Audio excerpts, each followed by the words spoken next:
Hello, here we are again with Mookie Tenembaum. We are exploring through these videos his philosophy, his disillusionism, and his misalgic theory about human behavior.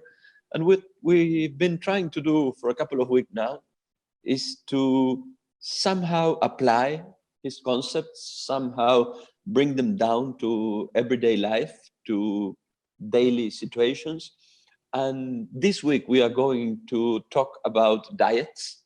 We are going to talk about this part of contemporary behavior in which somehow we try to get a grip and control the intake of food and beverage. And of course, we are going to try and look at diets from a disillusionist point of view and see what's happened. And in this case, this disillusionist, who also has a lot experience on diets. First of all, let's begin with this. Diet is suffering. I mean, if you don't suffer, it's not a diet. You will agree, yes? Mm-hmm. If I tell you you are not allowed to eat any more olives ever, and you go on an olive diet, the problem is that you hate olives. So that's not. So by definition, a diet is suffering. It's a chosen suffering, unless somebody imposes that on you, but in 99% of the cases. And it's a suffering that's it's weird because there is a lot of people who cannot eat, but that's not because of a diet, because they're poor. So here we have a problem with somebody who can eat but shouldn't eat. And again, shouldn't is a big question. So what is behind the diet? Before, I remember Groucho Marx, I think it was Groucho Marx or Mark Twain, I'm not sure. I think it was Mark Twain. Mark Twain said once that it's very easy to stop smoking. He did it hundreds of times. So now that we smile and laugh about it, a diet is around the same story. It's very easy to go on a diet. In fact, we did it. I at least did it tens of times, and I'm being nice with me. Yes. Of course, how much is a diet? An hour, 2 hours? I mean, the successful ones. We're talking mostly about the failed ones. And the interesting thing is why people will go on a diet. Why should somebody go on a diet? So the first one is the aesthetical one. He wants to look better, younger, or whatever. It's an aesthetical thing. It has to do with running away from shame. Okay, that's number one. The second one is people who want to live longer. They say, if I lose weight, I will probably live longer. I have less chances to get a heart attack, a diabetes, cancer, whatever. The medicines is claiming in this month, this month, the flavor of the month. But the problem is that with that, the first one is that you don't know if you were successful. I mean, you are successful that you lost weight, but if you lived more or not, you'll never know. Not only will you never know, even if you would know and there are 2 more years to live, those years are at the end of your life. That means when you are already very, very sitting like this in a wheelchair and looking into a dirty window and knowing that you have 2 more years to live, I wouldn't qualify that as a great outcome.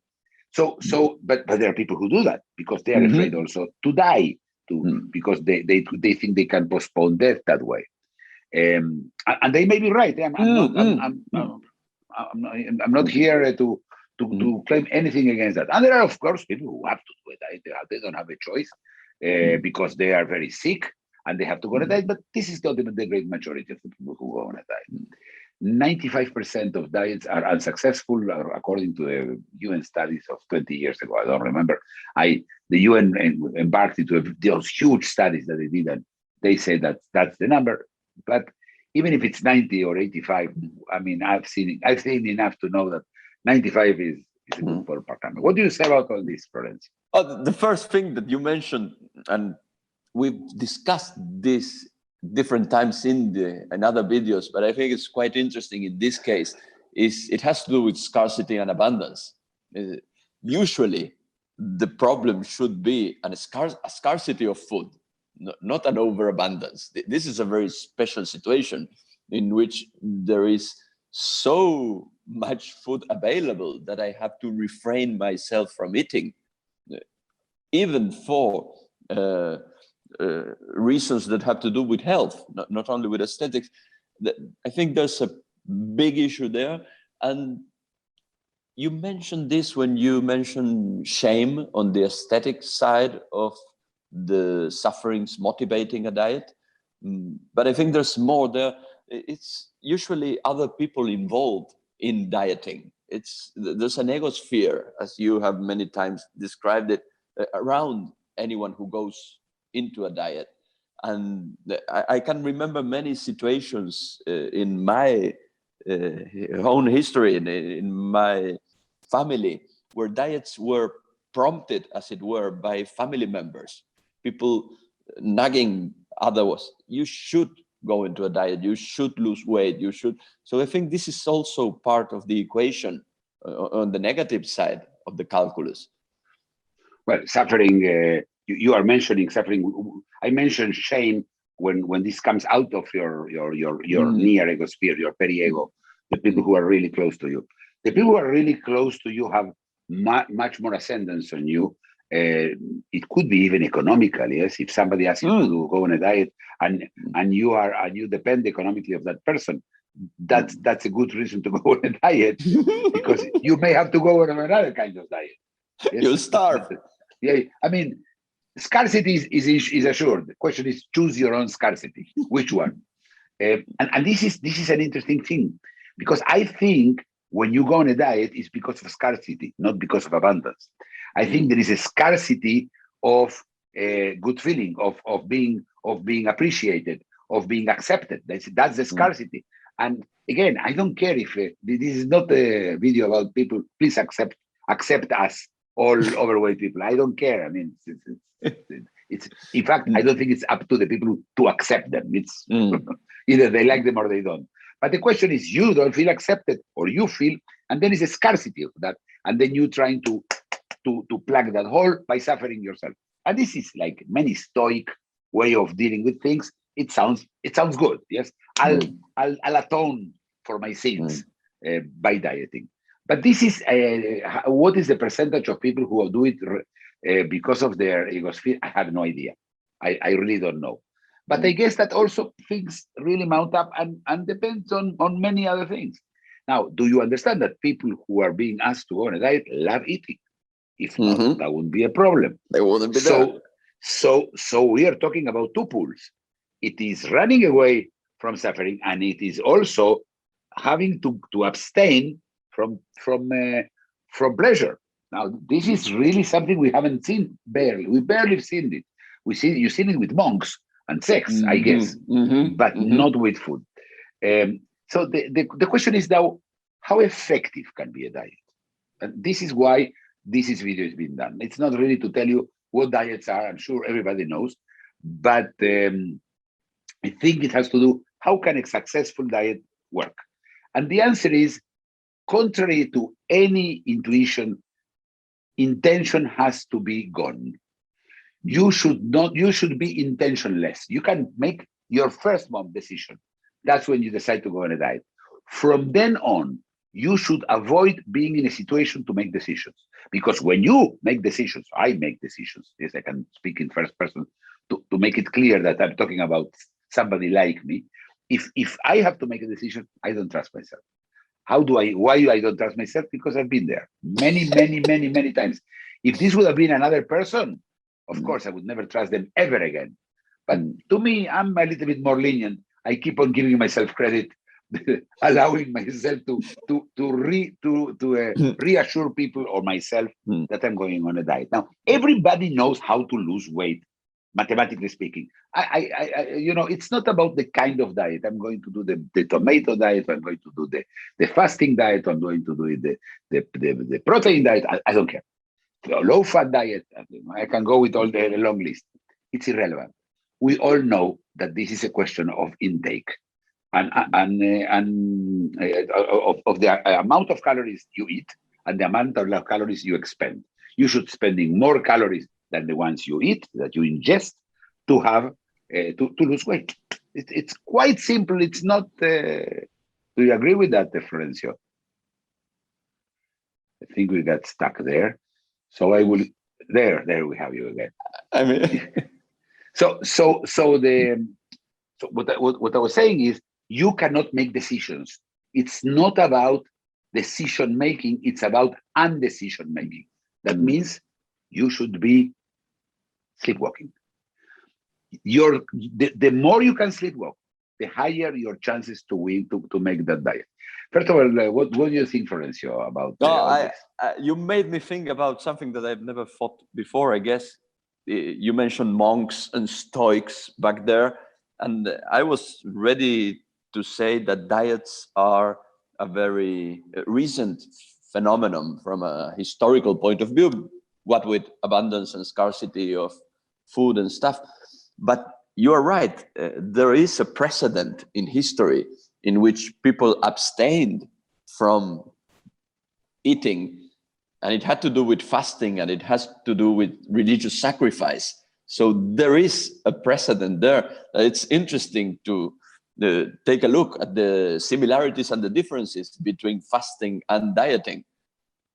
But then there is this other part that you mentioned now, which is very counterintuitive. What you are saying is, I better not pay attention to my diet. I better not be aware of my diet. The more aware I am, the more attentive I am, the less chances I have for success.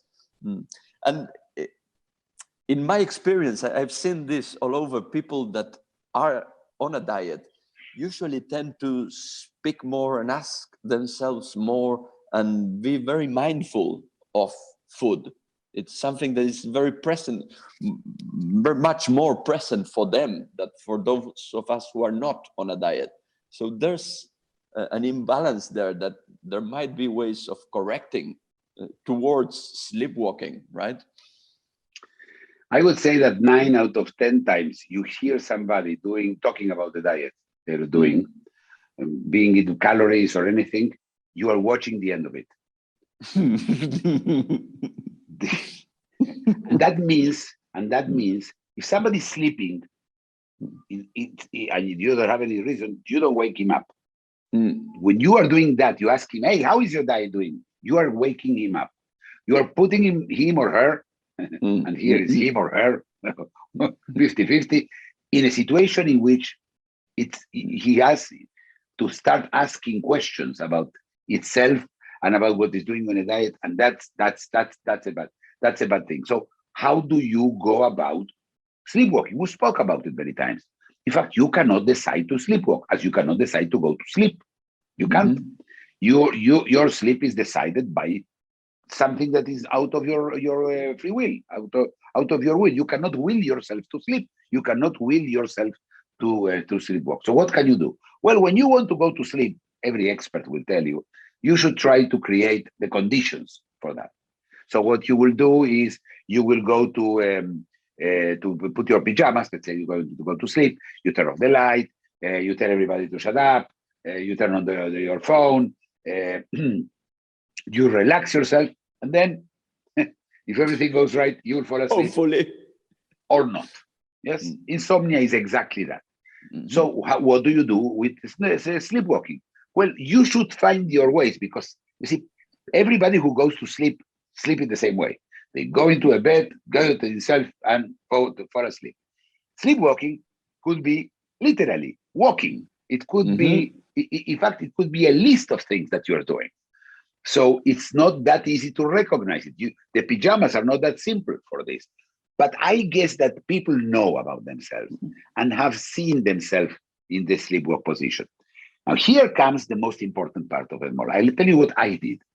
Since I did not trust me in this situation, what I did is I delegated, I outsourced my decision to a third party. In this case, it was my wife, in 2 different diets. One, which I call the copilot diet, in which I ate exactly what she ate. And I lost weight because she's very thin and small. So by eating the same quantities of the same food, and she made decisions. We went to restaurants. The menu was never given to me. I don't know. The food arrived. And sometimes I don't even listen to what she's asking to the waiter for the food. Or a better version in which she doesn't have to sacrifice 3 months of her life to help me with the diet. She chose and she chooses each one of the things I will eat. And it's, as I say, it's like Margaret Thatcher used to say about the economy. It's very simple. You should spend less of what you earn. Well, the same story goes here. You should spend more of what you eat. And that's it. You can choose to go to the gym. Maybe you can go 4 or 6 hours to the gym. I think it's an interesting idea, but normally you should combine it with a sensible. But the most important thing is that it should be a monotonous diet, either by somebody's choices or your diet should always be the same. You know, when the Weight Watchers and you used to get the meals prepared, that's exactly sleepwalking meals. It's meals for sleepwalking. Very interesting. We are out of time for today, but we'll get back to these practical issues in future videos, I'm sure. Oh, absolutely. Thank you very much. Bon appetit. If you enjoyed the video, please like it, comment and subscribe.